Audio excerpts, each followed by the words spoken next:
students, welcome to South City PCMB और मैं आपका बायोलॉजी मेंटर नागेन साहब। माय डियर फ्रेंड्स, हमारा चैनल साउथ सिटी PCMB आपके साथ लगातार बना हुआ है और हम लगातार बने रहेंगे क्योंकि ये ईयर लॉन्ग सीरीज है।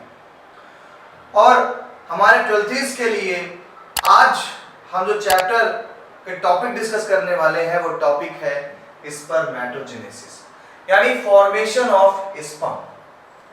स्पर्म का फॉर्मेशन कैसे हुआ, तो इस पे बोर्ड एक क्वेश्चन पूछता है और वो डिफाइन करता है, सीधे सीधे देता है कि डिफाइन स्पर्मेटोजेनेसिस। तो oogenesis के कंपैरिजन में अगर हम एक लॉन्ग आंसर की बात करें तो oogenesis के कंपैरिजन में स्पर्मेटोजेनेसिस ज्यादा इंपॉर्टेंट है। oogenesis के कंपैरिजन में स्पर्मेटोजेनेसिस तो ज्यादा फोकस करके पढ़ना। मैं हाँ कहूंगा oogenesis पे आप इतना फोकस ना करिए जितना स्पर्मेटोजेनेसिस पे फोकस करेंगे। क्लियर? तो आज का लेक्चर स्पर्मेटोजेनेसिस। हमारे जो न्यू व्यूअर्स हैं, जो शायद नए लोग जुड़े हैं, उनके लिए ये है कि भाई आपको एक ही चैनल पे फिजिक्स, केमिस्ट्री, मैथ और बायो, फिजिक्स, केमिस्ट्री, मैथ और बायो जैसे लेक्चर्स एक ही प्लेटफॉर्म पे मिल जाएंगे। तो ज़्यादा भागने की ज़रूरत नहीं है। आईएससी का कंटेंट है, कोई टेंशन वाली बात नहीं है। तो आप अगर हमारे लेक्चर्स को टाइम टू टाइम पाना चाह रहे हैं तो हमारे चैनल को सब्सक्राइब करना पड़ेगा। चैनल सब्सक्राइब कर लीजिए, फिर देखिए धड़ाधड़ आपके पास लेक्चर आने हमारे चालू हो जाएंगे। साथ साथ फ्रेंड्स, हम एक बार अपने सब्जेक्ट को क्लियर कर लेंगे, यानी अपना सिलेबस कंप्लीट कर लेंगे, देन हम एग्जाम की प्रिपरेशन करेंगे।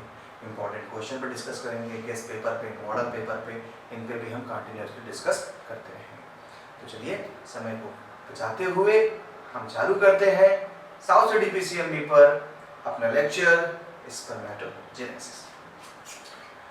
फ्रेंड्स, स्पर्मेटोजेनेसिस बेहद इंपॉर्टेंट प्रोसेस है क्योंकि अगर हम बात करें कि सेक्सुअल रिप्रोडक्शन अगर हमें करना है तो सेक्सुअल रिप्रोडक्शन करने के लिए हमारे पास सेक्स सेल्स होनी चाहिए।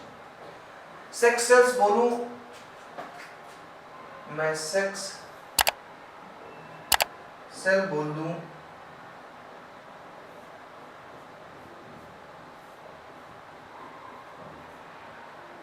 मैं गैमीट बोल दूं, मैं जर्म सेल बोल दूं, सेक्स सेल्स बोल दूं, गैमीट बोल दूं, जर्म सेल्स बोल दूं। ये तीनों की तीनों चीजें एक ही चीज के लिए है, पर्टिकुलर चीज के लिए। तो इसका बनना जरूरी है बेटा। हमने पहले मेल रिप्रोडक्टिव सिस्टम को जान लिया था कि वहां पर एक हमारा मेन रिप्रोडक्टिव सिस्टम हमारा क्या था, हमारा टेस्टिस था। हमने फीमेल रिप्रोडक्टिव पार्ट को जाना जहां की मेन रिप्रोडक्टिव ऑर्गन ओवरी था। टेस्टिस में बनेंगे स्पर्म, ओवरी में बनेंगे ओवम। अब जब दोनों बन चुके हैं तो भैया बनने के प्रोसेस को समझ लिया जाए। तो हम वही प्रोसेस आज समझ रहे हैं, स्पर्मेटोजेनेसिस। स्पर्मेटोजेनेसिस की बात करें तो human male ejaculates about 200 to 300 million sperm during a coitus. What is coitus? तो कोइटस से कोई बोर्ड आपसे डिफाइन नहीं पूछेगा। कोइटस का मतलब होता है मेटिंग, दो डिफरेंट बॉडी का मिलना, इसी को हम कॉपुलेशन भी कह देते हैं। तो कह रहे हैं ह्यूमन का जो मेल जो गैमीट है वो एक बार में जो इजैकुलेट, इजैकुलेट का मतलब होता है ओजिंग आउट, इजैकुलेट का मतलब ओजिंग आउट, मतलब बाहर निकलना। तो ड्यूरिंग कॉपुलेशन हमारा मेल गैमीट इजैकुलेट हुआ और लगभग 200 से 300 मिलियन स्पर्म एक बार में निकाल देता है। और एक बार की क्वांटिटी में बता दूं, approximately 4 ml, approximately, not sure, very कर सकता है डिफरेंट ह्यूमंस में on the basis of the nutrition. तो क्या हुआ कि 200 से 300 स्पर्म निकल गए एक बार में, बन भी रहे स्पीड से। फॉर नॉर्मल फर्टिलिटी, कह रहे हैं नॉर्मल फर्टिलिटी के लिए at least 60% sperm must have norm shape and size, normal shape and size के होने चाहिए, at least 60% sperm होने चाहिए। 40% of them must show vigorous motility और 40% vigorous motility चाहिए। ठीक है, ये बात क्लियर हो गया? चलिए आगे चलते हैं। अब मैं स्पर्मेटोजेनेसिस को थोड़ा सा अपने स्टाइल में कर दूं जिससे कि आपको लर्निंग में प्रॉब्लम ना हो। तो सबसे पहले मैं स्पर्मेटोजेनेसिस को अपने स्टाइल में ले लूं जिससे कि आपको लर्निंग हो जाए। सबसे पहले आप मान लीजिए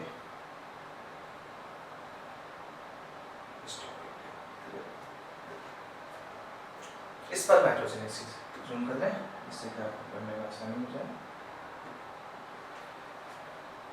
तो हमें स्टेजेस से गुजरना पड़ेगा। जब स्पर्म की बात आ जाएगी, आप समझिएगा, पहले बात तो क्या है, it is the process of formation of sperm और स्पर्मेटोजोआ। याद रखिएगा ये साइंटिफिक नाम दे दिया गया है स्पर्मेटोजोआ इन सेमिनिफेरस ट्यूब्यूल्स। सेमिनिफेरस ट्यूब्यूल्स में हमारे स्पर्मेटोजोआ बनेंगे। सेम आपने बताया भी था, सेमिनिफेरस ट्यूब्यूल में याद करिए लीडिंग सेल्स हुआ करती थी, सेल्स ऑफ सर्टोली हुआ करते थे, वहां पर हमारे स्पर्म बन रहे थे। तो अब हम उस मैकेनिज्म को समझने जा रहे हैं स्पर्म के बारे में।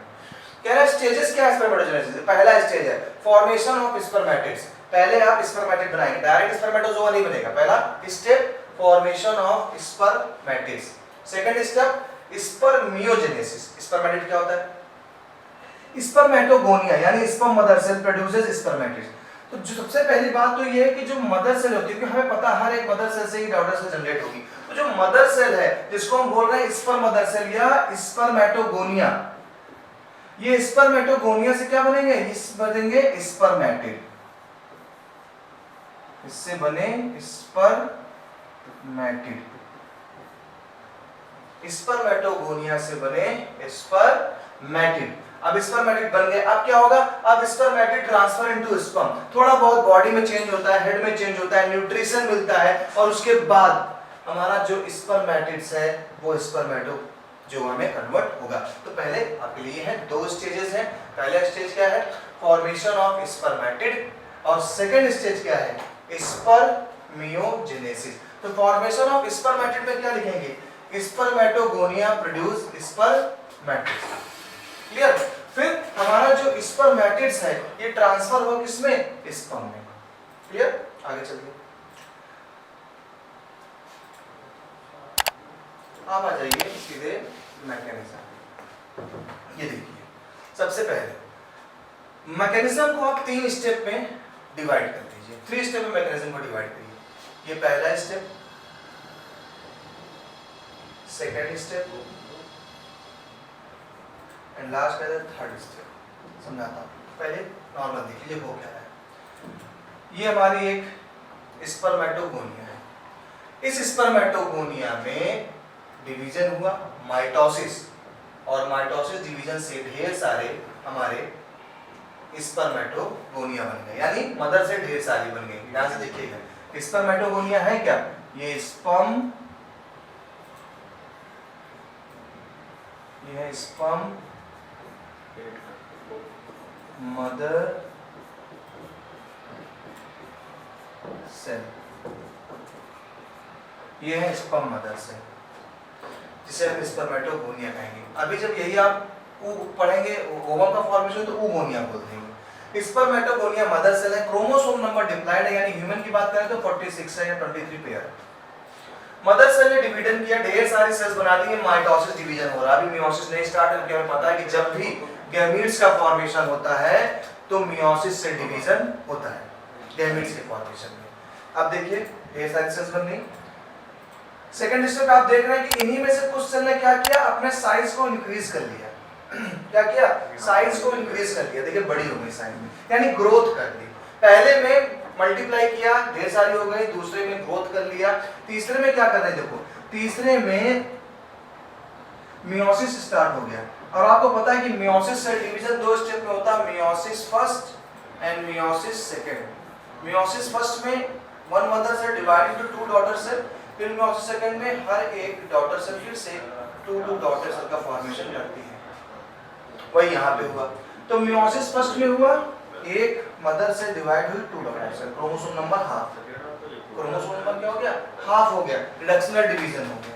दूसरे में क्या हुआ? देखो सेकेंडरी स्पर्मेटोसाइट्स। अब इनका नाम क्या दे दिया? Secondary spermatocyte. पहले का नाम क्या दिया? Primary spermatocytes. क्या था? प्राइमरी स्पर्मेटोसाइट्स था। दूसरा क्या बन गया, सेकेंडरी स्पर्मेटोसाइट्स। जब सेकेंडरी ने मियोसिस सेकंड कंप्लीट कर लिया तो क्या बन गया, स्पर्मेटिड। ये बन गया हमारा क्या, स्पर्मेटिड। यहां तक क्लियर हुआ। आप देख रहे हैं 3 फेजेस से गुजरे। पहले फेज में नंबर बढ़ाए गए, किसके बढ़ाए गए, स्पर्मेटोगोनिया है क्या, sperm mother cell. Second step पे क्या किया, हमारी जो सेल्स हुई उन्होंने कुछ ने ग्रोथ कर लिया, कुछ स्पर्मेटोगोनिया ने ग्रोथ किया, ऑरेंज कलर से दिखाई पड़ रहा है आपको। जो ये ग्रोथ किया ये बन गया प्राइमरी स्पर्मेटोसाइट्स। क्या बन गए, प्राइमरी स्पर्मेटोसाइट। अब इस प्राइमरी स्पर्मेटोसाइट में मियोसिस डिवीजन स्टार्ट हुआ। यहाँ तो पहले 2 सेल्स बनी, उसे बोला हमने क्या, सेकेंडरी स्पर्मेटोसाइट्स। थर्ड जब डिवीजन करके 4 बन गया तो हमने क्या नाम दे दिया, स्पर्मेटिड। तो बेटा यही 3 फेजेस हो गए। अब देखिए फेजेस के नाम बताते हैं। पहले फेज में आपने क्या किया था, नंबर इंक्रीज किए थे, यानी मल्टीप्लाई करके नंबर इंक्रीज किए, तो आपने लिख दिया मल्टीप्लिकेशन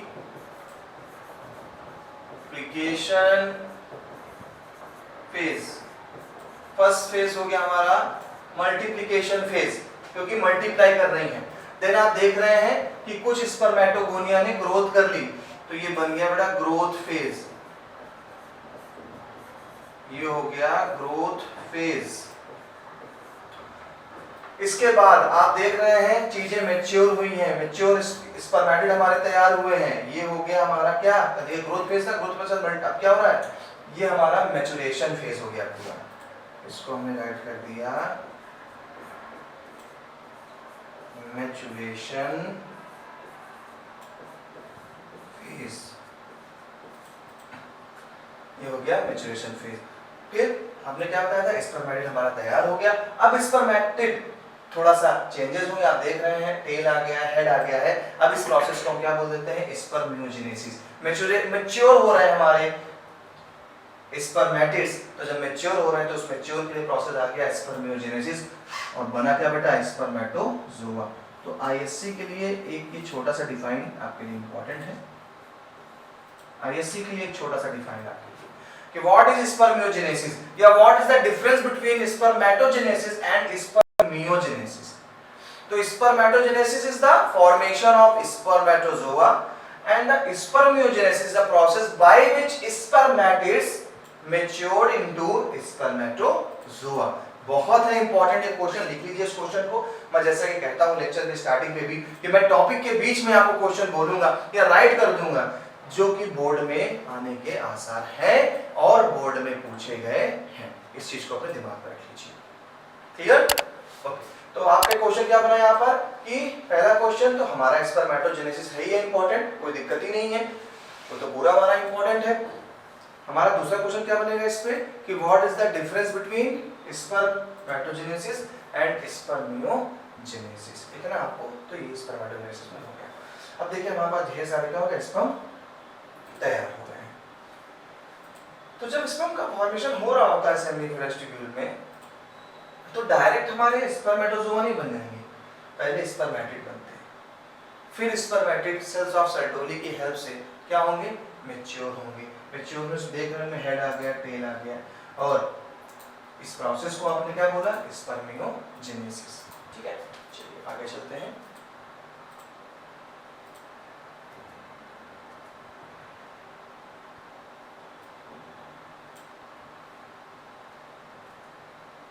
आफ्टर स्पर्मियोजेनेसिस, अब स्पर्मियोजेनेसिस हो गया, sperm heads are embedded in the Sertoli cells. अब देखिए ये जो आप देख रहे हैं ये है सेल्स ऑफ सर्टोली, ये है सेल्स ऑफ सर्टोली। अब हमारे सर्टोली सेल्स है और हमारे जो स्पर्म है वो देखिए एंटर करना चालू कर रहे हैं। कहाँ एंटर करना चालू कर रहे हैं, हमारे सेल्स ऑफ सर्टोली के अंदर हेड एम्बेडेड कर लेते हैं। सेल्स ऑफ सर्टोली करता क्या है, टू गेट नरिशमेंट, इनको नरिशमेंट देता है। अभी अभी आए हैं, इनको थोड़ा नरिश किया जाए, इनके हेड पे कैल्शियम कार्बोनेट चीजें हैं उनको फिल्टर किया जाए, साफ किया जाए, न्यूट्रिशन दिया जाए। Then they are released to lumen of seminiferous tubule. Then ये अभी कहाँ पर है, सेमिनिफेरस ट्यूब्यूल में है, फिर ये सेमिनिफेरस ट्यूब्यूल के ल्यूमेन में डाल दिया जाता है, जहां से ल्यूमेन से होते हुए कहाँ जाएंगे, रेटे testis, then vas efferens, then epididymis, then vas deferens, वहां से होते हुए जाएंगे। अब आपसे क्वेश्चन बोर्ड और बनाता है, व्हाट इज स्पर्मेशन, ये भी आईएससी का क्वेश्चन है, बढ़िया, जो आपके लिए बहुत इंपॉर्टेंट है। तो मैं यहाँ पर 3 क्वेश्चंस को आपको सिलेक्शन देता हूँ, मैं राइट कर देता हूँ क्वेश्चन, आप ध्यान दीजिएगा। अभी तक के टॉपिक में 3 question,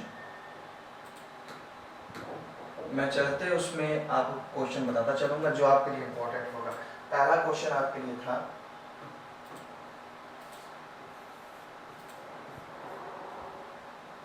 define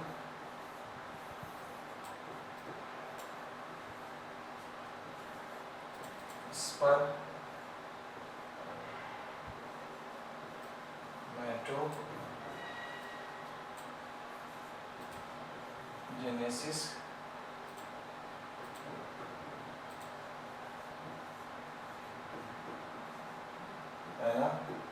second question, differentiate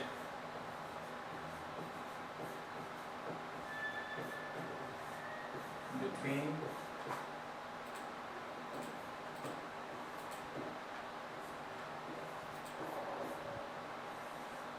spermatogenesis and spermiogenesis, difference between, आप डिफरेंस बिटवीन देखिए, spermiogenesis and spermiation. Next question is function of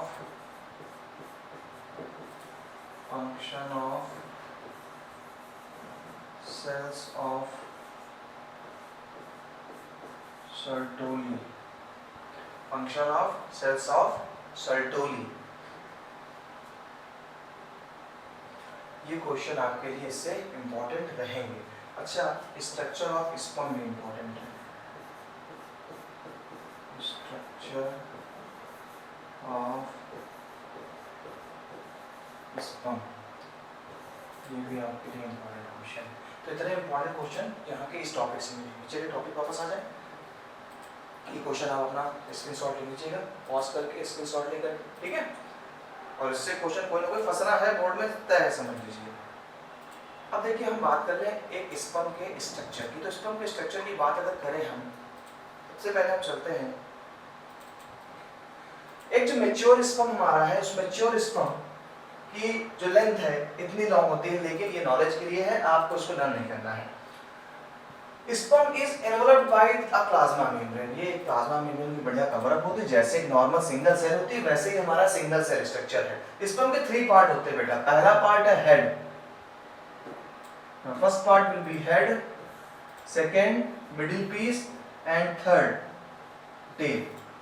3 part आपको मिलेंगे, first head, second middle piece, third head.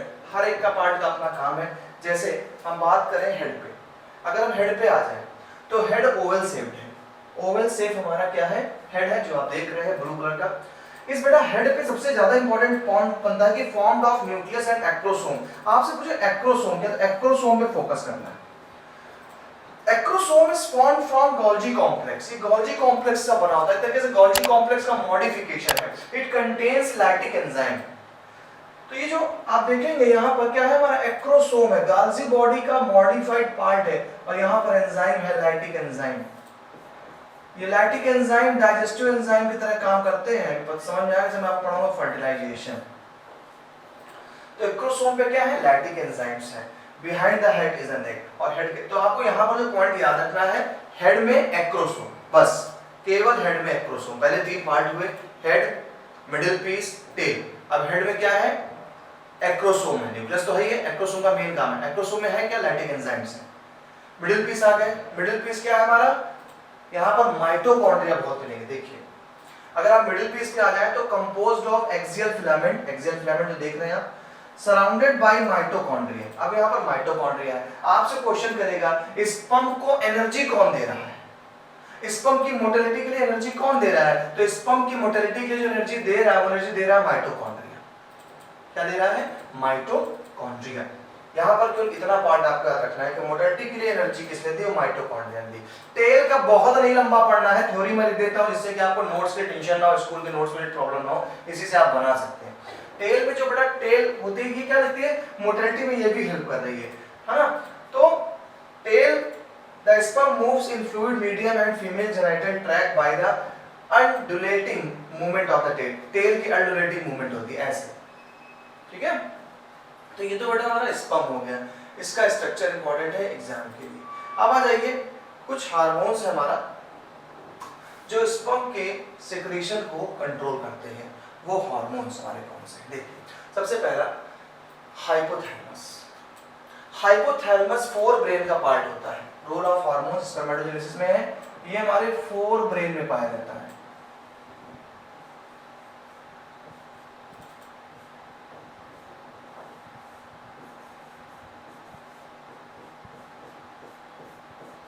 कहां पाया जा रहा है, फोर ब्रेन में।